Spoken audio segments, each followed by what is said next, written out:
¿Cómo va el tema? ¿Cómo va el grupo de trabajo? Creo que no se ha reunido. Estamos muy contentos con los resultados de las encuestas. Ya no es solamente la encuesta prohibida por el INE la que le escondieron a la representación de Morena. En la anterior oportunidad que tuvimos de platicar con ustedes, les enseñamos el correo electrónico de la directora de comunicación del INE, en el que confirmó que no le habían enviado la encuesta a nuestro representante propietario, sino a la Secretaría Ejecutiva del propio instituto.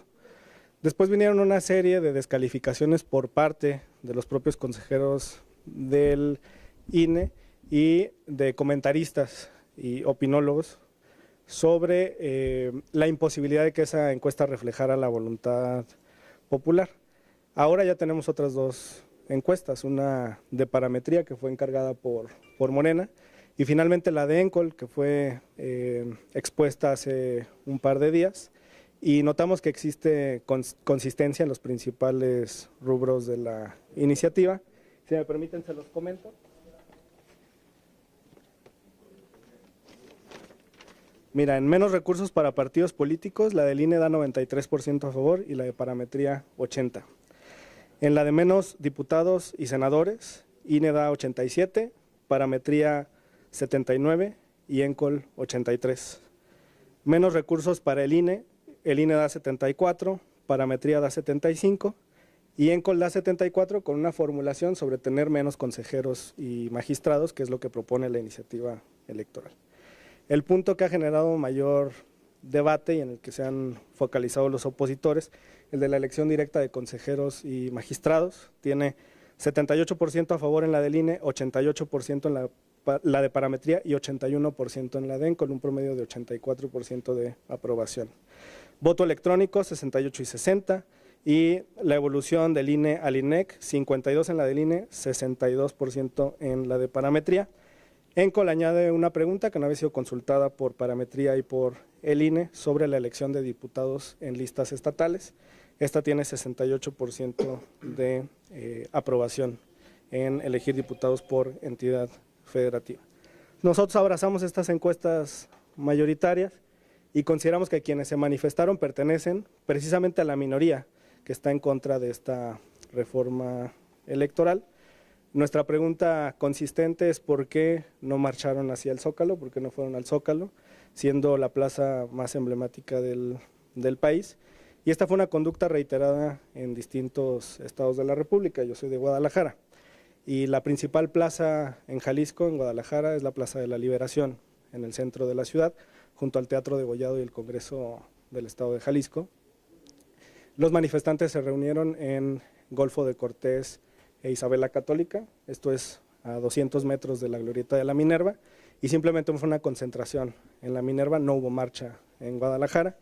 En Monterrey no utilizaron la macroplaza, sí salió un pequeño contingente del Palacio de Gobierno del Estado, pero lo que les quiero decir es que la oposición no utilizó las principales plazas públicas del país, sino plazas secundarias.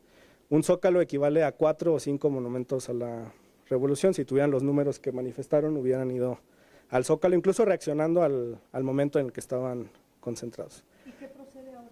Te comento, ojalá que vayan al Zócalo a manifestarse, sería importante también. Me preguntaban en la mañana en un debate si existía polarización. La polarización existe cuando la opinión tiene una división cercana al 50-50, pero los porcentajes que les he comentado pues son muy claros, son muy evidentes en torno al apoyo popular. Pues tenemos dos ejemplos muy claros. 87% en disminuir el número de diputados y senadores, no puede hablarse de polarización, y 78% para la elección directa de consejeros y magistrados. Te comento esto porque nosotros nos vamos a anclar a estas propuestas presidenciales y nuestro coordinador parlamentario ya le ha informado a la oposición que tienen hasta el 25 de noviembre para que podamos ir en un dictamen de consenso en comisiones, y si esto no ocurre, Morena va a insistir con la iniciativa presidencial, sobre todo contando con todo este respaldo ciudadano. Pero, ¿cómo aprobar una reforma constitucional sin el apoyo de la oposición? Es probable que voten en contra y cada quien asumirá su responsabilidad. Frente a ese voto en contra, en comisiones pasaría porque tenemos mayoría sin ningún problema, se sometería al Pleno y si se rechaza en el Pleno, seguiríamos una ruta similar a la de la reforma eléctrica. Presentaríamos a la brevedad una propuesta de legislación secundaria que no requiera ningún consenso con la oposición.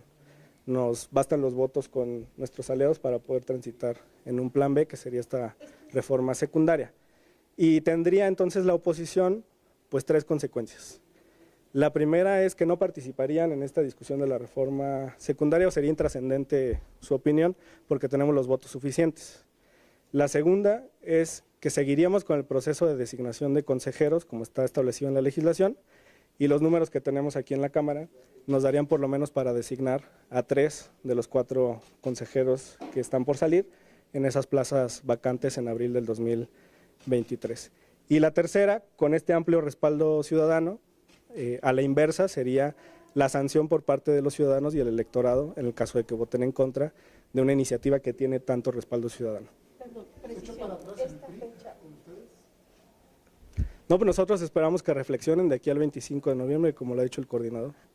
Esta fecha del 25 Sí. es un emplazamiento para el dictamen de reforma constitucional. Es híbrida. El plan A es híbrida. Y el plan B, si no nos alcanzan los votos, como hacía el compañero en reforma constitucional, vamos solamente con secundaria. Pero ¿cómo podría ser híbrida? Porque la Constitución te establece que tienes como tope 90 días antes del inicio del proceso electoral para hacer modificaciones en la materia. Para no pasar por una ronda primero de reforma constitucional y después otra ronda de legislación secundaria, nuestro coordinador propuso que se tratara de una reforma híbrida, es decir, que en un mismo dictamen se reformen normas constitucionales y secundarias, correcto. Si eso es rechazado por la parte constitucional, especialmente por el rubro de elección directa de consejeros y magistrados, que es donde hay mayor oposición, vamos con la legislación secundaria. ¿Se puede elegir a los consejeros a través, bueno, en una propuesta de reforma ley secundaria, se podría hacer eso? No, funcionaría como está, votación de las 2/3 partes de la Cámara, es a lo que me refiero. Okay. Seguiríamos con el proceso ordinario. Pero los números de nuestra conformación por el tamaño de la bancada te dicen en la lógica que nos alcanzaría para designar a 3 de los 4 consejeros. ¿Qué artículos de las cuotas que siempre han cuestionado? ¿Perdón? Es como una especie de las cuotas que siempre han cuestionado ustedes. No, pues es que si lo rechaza la oposición tendríamos que seguir con el proceso ordinario.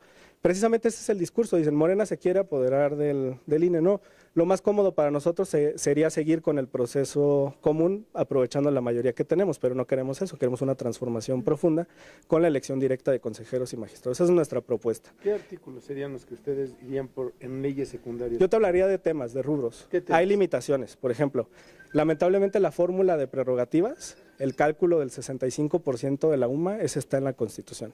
El número de integrantes del Consejo General del INE está en la Constitución, magistrados de sala superior está también en la Constitución. ¿Qué puedes abordar en leyes secundarias? Sí tenemos margen para voto electrónico, sí tenemos margen para acciones afirmativas, sí tenemos margen para modificación de la estructura del Instituto Nacional Electoral y las facultades y atribuciones que se le otorgan a nivel secundario, y también para normas procesales que tengan que ver con los juicios, temas de fiscalización, donde hemos recibido sanciones excesivas, como en los casos de el Estado de Michoacán y Guerrero, por vulneraciones que desde nuestra perspectiva eran menores y que ameritaron la cancelación de registros de candidatos de Morena. Y son aspectos que son urgentes de modificar en la legislación. El grupo de asesores, tanto de la Cámara como de la representación ante el INE, está precisamente analizando cuál sería el límite para esta legislación secundaria, hasta dónde da sin contravenir la Constitución, pero estos son algunos aspectos que claramente podríamos modificar en legislación secundaria. Diputado, en el caso de la elección de los consejeros no me queda claro cómo es posible que tengan 3 y se eligen por mayoría calificada los consejeros en el Pleno. Sí, son 2/3 partes. Así es. Pero sería muy sencillo llegar a un acuerdo con algún partido de la oposición. Bueno, ese es un acuerdo, pero Sí. si no lo hay, no se puede elegir ninguno de los 4 que se van a ir. Yo creo que alguien de la oposición va a estar interesado en que podamos transitar con la elección de los 4 es a lo que consejeros. ustedes le apuestan. No, nosotros le apostamos a avanzar en la reforma constitucional. Si ellos lo rechazan, tiene que seguir la norma vigente. Es decir, el mismo proceso de selección. Pero nosotros respaldamos la iniciativa del presidente de que sean votados de manera popular, libre, secreta y directa, con estos porcentajes de apoyo ciudadano cercanos al 80%. Es lo que queremos. Pero entonces este grupo que se armó para analizar las iniciativas, ¿cuál es el punto de que existe? Pues la oposición ya adelantó que está en contra. Lo manifestaron en la marcha y lo han dicho en declaraciones públicas. Ya no se van a reunir. Ojalá que tengan el ánimo de construir de aquí al 25 de noviembre, pero si no, como lo ha dicho el coordinador parlamentario y también el secretario de Gobernación en comentarios a medios de comunicación, la idea es que la reforma salga antes de que termine el periodo ordinario de sesiones. Para lograr eso, tendríamos que someter el dictamen precisamente entre la última semana de noviembre y la primera de diciembre, respetando los plazos de circular la propuesta 5 días antes y demás, para poder votar constitucional y en su caso secundaria antes de que termine el periodo de sesiones. Diputado, solo para precisar sobre esta fecha del 25 de noviembre, Ujú. ¿es el plazo límite que le estarían dando a la oposición para que ellos presenten sus propuestas? No, para que se elabore este dictamen de consenso.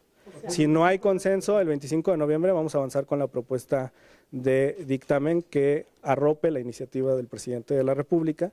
Va a pasar en comisiones porque nos alcanzan los votos y vamos a ver qué ocurre en el Pleno. Que cada quien asuma su responsabilidad. Es decir, ¿el 25 se votaría el dictamen o se distribuiría el documento? El 25 veríamos si existen las condiciones para circular un dictamen de consenso. Si no lo hay, se elabora el dictamen apoyando la propuesta del presidente de la República. ¿Es un emplazamiento, es un ultimátum que se le está dando a la oposición? Es una fecha acorde a nuestro calendario parlamentario para poder salir antes de que termine el periodo de sesiones y ya lo ha dicho nuestro coordinador. ¿Sí? Bueno, muchas